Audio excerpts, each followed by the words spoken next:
আসসালামু আলাইকুম। আপনারা সবাই কেমন আছেন? আশা করি অনেক ভালো আছেন। যে যেখানে আছেন সুস্থ আছেন, আলহামদুলিল্লাহ। আপনাদের দোয়া ও ভালোবাসা আমরা অনেক ভালো আছি। তো প্রতিদিনের মতো নতুন একটি ব্লগ নিয়ে চলে আসলাম। এই যে দেখতেছেন, ব্যাংকে চলে আসছি। আপনাদের ভাইয়া হলো টাইপিং করতেছে। ব্যাংকে থেকে টাকা তুলবো, কারণ আমার টাকা প্রয়োজন। এজন্য আমার অ্যাকাউন্টে কিছু টাকা ছিল, তো আমি আরও 2-3 মাস আগে হলো ইউটিউবিং থেকে টাকা পাইছিলাম। তো আমারটা এখন আমি টুকটাকভাবে খরচ করতেছি, আর আমার শ্বশুরকে যা দেওয়ার সেটা আমি একসাথে অ্যামাউন্টটা দিয়ে দিছি। তো তাদেরটা তারা খরচ করে ফেলছে, তো আমারটা হলো টুকটাকভাবে খরচ করতেছি, কারণ মাঝে মধ্যে আমার ওষুধ লাগতেছে, ডাক্তার দেখানো লাগতেছে, বা আমার প্রয়োজনীয় খরচ করতেছি, বা বাসায় যখন যাইতেছে আমার একটা সবজি খেতে ইচ্ছা করতেছে, বা কোনো কিছু খাইতে ইচ্ছা করতেছে, আমি যাওয়ার পথে ওগুলো নিয়ে যেতেছি। এরকমভাবে আমার টাকাটাও শেষ। তো এটাই হলো লাস্ট, হয়তো বা কিছু টাকা ছিল। তো আমার হলো ইনজেকশন লাগবে, এজন্য হলো টাকাটা তোলা। তো হঠাৎ করে দেখতেছি যে কিছু টাকা ছিল, এর মধ্যে কিছু টাকা কাইটা নিয়ে গেছে ব্যাংক। এজন্য হলো টাকাটা খুব তাড়াতাড়ি উঠায় নিতেছি, যেহেতু মাস শেষ। এজন্য বাকি টাকাও কাইটা নেওয়া হবে, এজন্য হলো টাকাটা উঠায় ফেলতেছি। তো প্রথম হলো আমাকে দিয়ে আপনাদের ভাইয়া পাসওয়ার্ড বইলা দিছিল, পরে আমি উঠাইতে পারি নাই, ভুল পাসওয়ার্ড দিয়ে ফেলছিলাম। তো অ্যাকাউন্টটা হয়তো বা মানে কার্ড থেকে ব্লক করে না কি, ওইটা করে দিছিল। তো ওইটাই হলো ব্যাংকে বইলা হলো ঠিকঠাক করে আপনাদের ভাইয়া আবার টাকাটা তুলতেছে। তো টাকা তোলার পরে হলো ভাইয়া ননাসের হাজবেন্ডের ফোন ভাঙে ফেলছিল, সেই বিখ্যাত ফোন, যে ফোন নিয়ে এত ঝামেলা তাদের মধ্যে এতদিন চলছিল, সেই বিখ্যাত ফোনটা হলো অবশেষে ঠিক করতে দিয়ে গেছে। তো ওইটার জন্যই হলো আমরা অপেক্ষা করতেছি, টাকা ওঠানো হয়ে গেছে। তো দোকানদারও নাই, দোকানদারের জন্যই হলো অপেক্ষা করতেছি। দোকানদারে যে মাত্র আসলো, এসে হলো দোকানটা খুলতেছে। তো আমরা কল দিয়ে আসছিলাম যে ফোনটা ঠিক করা হয়েছে কিনা। তো ফোনটা হয়তো বা ঠিক করা হয়ে গেছে, সে যেটা বললো আর কি। তো দেখেন, আমরা না আরও 3-4 জন অপেক্ষা করতেছিল, মানে সে কখন আসবে, যার যা কাজ সে কাজগুলো সারবে। তো যাই হোক, সে যত একটা মুরব্বী মানুষ, এজন্য তাকে হলো আগে বিদায় করতে দেওয়ার জন্য বললাম যে তাকে আগে বিদায় করেন, তারপরে আমরা নিব। তারপরে তার কাজ শেষ হওয়ার পরে হলো আমরা জিজ্ঞেস করতেছিলাম যে ফোন ঠিক হয়েছে কিনা। সে বলতেছে ঠিক হয়েছে, আর বাকি কিছু কাজ আছে, ওইগুলো করতে হবে। তো আমরা মানে যতটুকু সময় কাজটা করবে অতটুকু সময়ের মধ্যে হলো ওয়েট করতেছিলাম। আর বেশি যাওয়া হয়েছিল টাকা ওঠানোর জন্য। আর এখন বাংলাদেশে ডেটা সবচেয়ে বেশি সমস্যা করতেছে। অনেক দিন যাবতে, প্রায় 10-12 দিন হয়ে গেছে নাই ডেটা। তো ওয়াইফাই কিছুটা আছে, তো আমাদের বাসায় হলো এতদিন ওয়াইফাই ছিল না। তো আমার কাকা শ্বশুরের ঘরে হলো ওয়াইফাই আনা হয়েছে। তো আমরা আরও 5-6 মাস আগেই হলো আনতে চাইছিলাম। যে লোক হলো ওয়াইফাই দেয় সে, তাকে বলা হয়েছিল, আসলে সে ওরকম সময় পায় নাই বা গুরুত্ব দেয় নাই। আর আমরা ওরকম গুরুত্ব দেই নাই, কারণ এমবি দিয়া যেত পুরা মাস চলতে পারে। এমবি দিয়া তো আলটিমেটেড সব জায়গায় গেলে কাজ করা যায়, আর ওয়াইফাইতে তো শুধু বাসায় কাজ করা যায়। এজন্য ওরকমভাবে গুরুত্ব দেওয়া হয় নাই, আর আনাও হয় নাই। কিন্তু তারপরও সে যদি একটু গুরুত্ব দিত, তাহলে হয়তো বা নিয়ে আসা হইতো, মানে যেই লোক ওয়াইফাই লাইন দেয়। তো যাই হোক, তারপরে হলো আমার কাকা শ্বশুরের ঘরে লাইন নিয়ে আসলো। তারপর তাকে বলার পরে, মানে যেদিন কাকা শ্বশুরের ঘরে লাইন নিয়ে আসলো, সে ওই দিনেই হলো তাকে বইলা আমরা বিকেলবেলা আপনাদের ভাই আর আমি রাউটার কেনার জন্য চলে আসলাম। আর আমি তো গেছিলাম ব্যাংকে টাকা তোলার জন্য। তো যাই হোক, একসাথে কাজ 2-3টা কাজও হয়ে গেল। তো দেখতেছি যে কোন রাউটার বা কোন নিলে ভালো হবে, ওইটাই চিন্তা ভাবনা করতেছি। শুধু নিলেই তো আর হবে না, যেহেতু আমরা ইউটিউবিং করি, ইউটিউবে কাজ করতে হবে। নর্মাল ওয়াইফাই নিলে তার কাজ হবে না, এই জন্য একটু ভালো টাই নিতে হবে, এজন্য হলো ওয়াইফাই লাইন যে দিবে তার থেকে বারবার জিজ্ঞেস করতেছিলাম বা 2-3 দোকানে দেখতেছিলাম যে আসলে কোনটা নিলে ভালো হবে, কি হবে না হবে। তো যাই হোক, অবশেষে আলহামদুলিল্লাহ আপনাদের দোয়ায় ওয়াইফাই লাইনও গতকালকে বাসায় চলে আসছে। এখন থেকে ওয়াইফাই দিয়ে কাজ করতেছি, তো ভালো লাগতেছে না। দুপুর হয়ে গেছে অলরেডি। তো বিকালের দিকে গেছিলাম, এই ভিডিওগুলো হলো গতকালকে করা ছিল।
অনেক জায়গায় এই করে না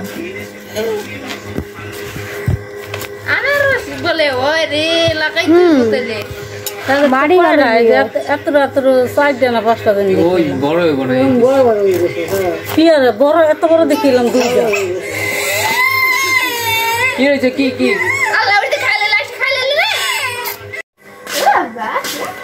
আপুর হলো বাজার নিয়ে আসছে, আপুরও চলে যাবে, গতকাল হলো আসছিল।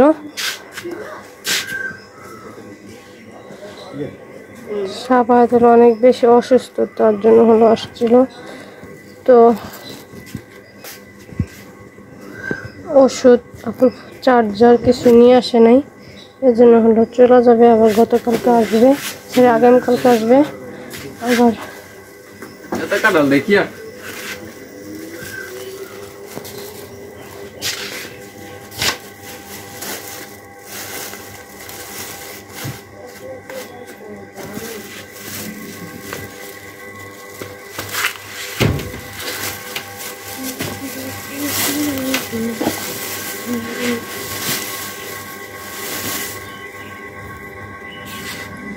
জিরা আনলে তো ভালোই তো।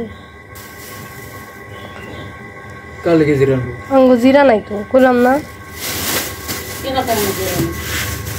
কইলেন যে আঙ্গো জিরা নাই, কাঁচা জিরা ওই কটাই আছে।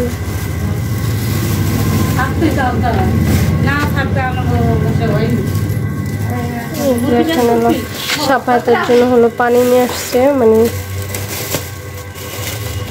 1 কেস নিয়ে আসছে 12টার। এখানে আছে বিস্কুট, জিরা, রিন পাউডার, আর ওখানে আছে হয়তো কিছু কাঁচা বাজার।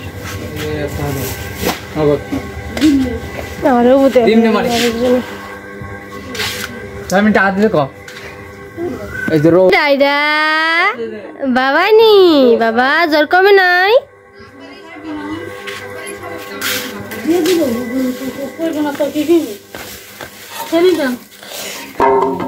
মুরগির সব কাইটা দিতেছে। সিল্লা নিয়ে এসে এখন হলো মা কাইটা দিতেছে, কারণ সাফায়াতে নিয়ে তো কাটা সম্ভব না বাসায় একা একা, যেহেতু জ্বর। বাজারের ব্যাগ আছে ওই জন্য বাজারে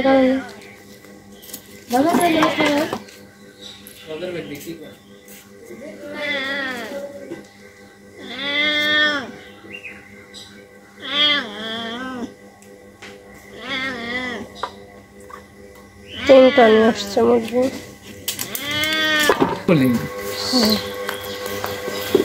আবা চিল্লাই খাইলাইতাছে বাবালে, আমার হাত আছে খায় না, দে চানাচুরটা দে, ও তো দেও না, দুইটা দে দিয়ে দে। ইস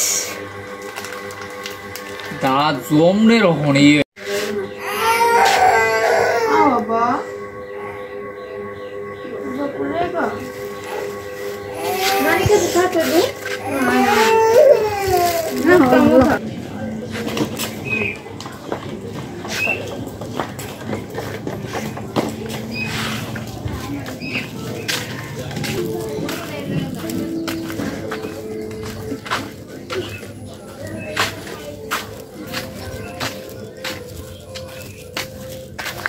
যা পরে চলে যেতেছে, আমরা ঘাটে আসছি আগায় দেওয়ার জন্য। যে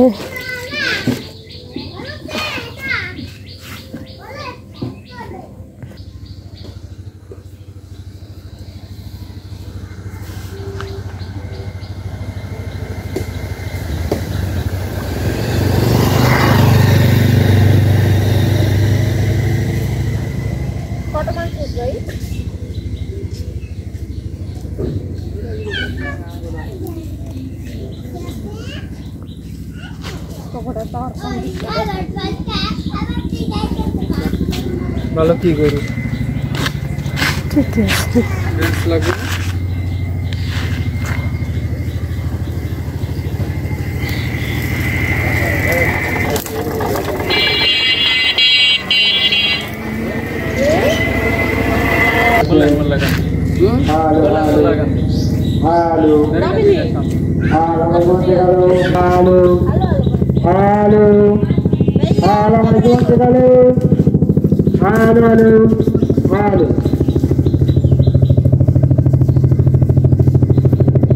আজকে এত প্ল্যান যাইতেছে গো, বুঝি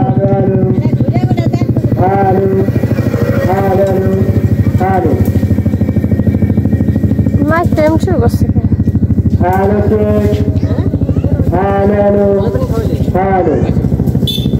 ঠিক আছে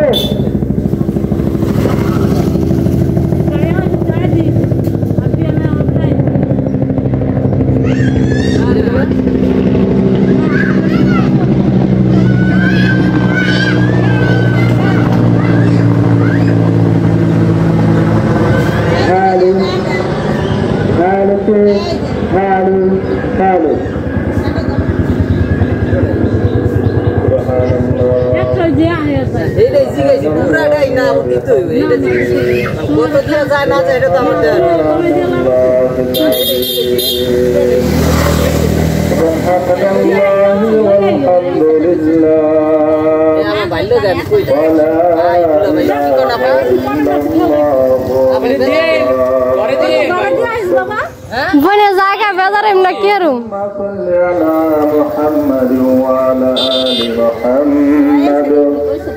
كما صليت على إبراهيم وعلى آل إبراهيم إنك حميد مجيد কাইলে পাঠাই তো গাইস আজকে হলো দুপুরে রান্না করব অনেক পদের ভর্তা, কারণ কয়েকদিন যাবত ভর্তা খাওয়ার অনেক ইচ্ছা হইতেছে, কিন্তু মাকে বলবো ওই সাহসটা হইতেছে না। এই জন্য হলো নিজেই ট্রাই করব আজকে ভর্তা করার জন্য। যদিও বোধ করে মানে নিচে পাটা দিয়ে ভর্তাগুলো করতে পারবো না, তার জন্য হলো উঁচু কিছুতে পাটাটা নিয়ে তারপরে ভর্তা করব। তো আজকে এখানে হলো লাউ কেটে নিছি, দেখেন পেঁয়াজ কেটে নিছি। লাউটা হলো চিংড়ি মাছ দিয়ে রান্না করব। তারপর হলো এই যেখানে পটলের শিলা রাখছি, পটলের শিলকা টাইলা একটু হালকা সিদ্ধ করে টাইলা ভর্তা করব, দুন্দুল ভর্তা করব।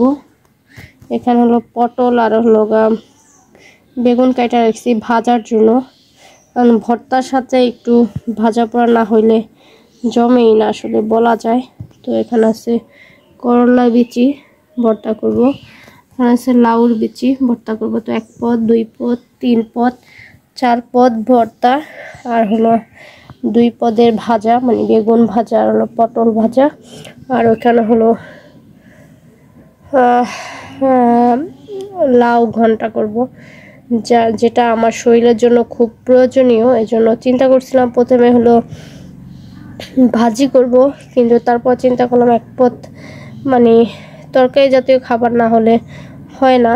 এই জন্য হলো তারপর আবার ডিসিশনটা চেঞ্জ করে হলো ঘন্টার জন্য লাউ কাটা নিছি। তো আজকে যাই হোক সারাদিনটা আপনাদের মাঝে শেয়ার করবো। আপু হলো চলে গেছে, এই ভর্তাগুলো গতকালকেই করতাম, যেহেতু ভাইয়া আসছে, আবার সময় হাতে খুব কম ছিল, এজন্য হলো কালকে মাছ রান্না করছিলাম, বাইলা মাছ যেটাকে বলা হয়, বেগুন দিয়ে আলু দিয়ে, তারপরে হলো গরু মাংস রান্না করছি, ডাল রান্না করছি, করলা ভাজি করছিলাম, তো এগুলোই রান্না করছিলাম। ভর্তাটা করা হয় নাই। আবার দুপুরে হলো আমাদের গতকালকে হলো পাট উঠানো ছিল, তো সকালে হলো যারা পাট নিয়েছে তাদের জন্য খিচুড়ি রান্না করছিলাম, আর হলো লাউ বিচি ভর্তা করে দিয়েছিলাম, আলু ভর্তা করে দিয়েছিলাম খিচুড়ির সাথে, আর দুপুরে হলো এগুলা রান্না করছিলাম। তো এত মানুষের খাবার তো ভর্তা করা সম্ভব হয় না, আর কালকে হলো খুব সময় কম ছিল,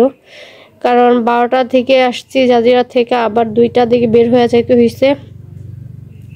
তো যাই হোক, আজকে হলো ভর্তা করব, সারাদিনটাও শেয়ার করবো আপনাদের মাঝে, আর ভালো লাগবে আশা করি। আসলে জানি না আপনারা কেন আমাকে এরকম কমেন্ট করেন, ভুল বুঝেন, আসলে এগুলো করা ঠিক না, যার যার জায়গা থেকে শেষে ভালো বোঝে। আপনারা কোন দিক থেকে ওরকম বুঝেন, এর ধরনের কমেন্ট করেন জানি না।